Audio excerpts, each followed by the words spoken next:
حنا كنحرقوا راسنا في الكوزينه، الراجل راه كيحرق ذاته ووجهه وصحته وحياته في الزنقه. كاين الراجل اللي كيلبس صباطو من 6 الصباح ما كيحطو حتى ل 6 العشيه، هذا نديرو موظف.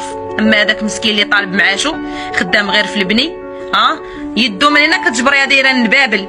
واش كاين هادشي ولا ما كايناش؟ باش بالباله والبرويطه. وداك البنايه والصباغ، تحياتي للبنايه والصباغه اللي كتلقايهم طالعين في 10 من طابقه، الا طاحوا من تما ما يزيدوش ياكلوا الخبز.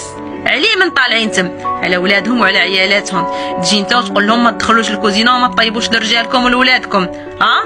منين هذا الراجل ما غاديش طيب له المراه؟ اش بغى شي جواج؟ يبقى غير ديال راسو، هو تزوج باش يمشي للدار يلقى خبيز سخون وبريريد ديال اتاي سخون، والمراه تلقاه بالابتسامه، حيت ما غيعطيه حتى واحد. كلشي غيقول لك راه مجوج، مرتو طيب له. مويا الاخرى غتقول لك ما نعطيهش، راه عنده مرتو طيب ليه. هذا الراجل ملي يكون مسكين جاي من الخدمه عيان يدوز يشري 2 كوميرات ملوكين يجيبهم معاه يلوكوا لهم صارنو. وعاد بكري اخوتي كيعاودوا لينا والدينا وجدادنا كان العذاب ديال بصح. كانت المراه كتمشي تشري الزرع من السوق وتجيبو على كتافها وتنقيه وتغسلو وتطحنو غير فهاديك الطاحونه د اليد. شنو سميتها اخوتي هذيك اللي كدور هكا، وتعجن وتعطي لولادها وتعطي الراجل خبيز سخون وميكله سخونه. واش تي امك لا مشيتي عندها غضبانه انت ولادك والله لا دخلاتك ولا قبلت عليك؟ اختك هي الاخرى ما تدخلكش، تقول لك راجلي ما بغاكش، عندك الولاد والصداع ما بغاكش. لا اختك راجلك ما كاينش يدخل عليك حتى ربيطه ديال النعناع. واش كاينه هاد الهضره ولا لا؟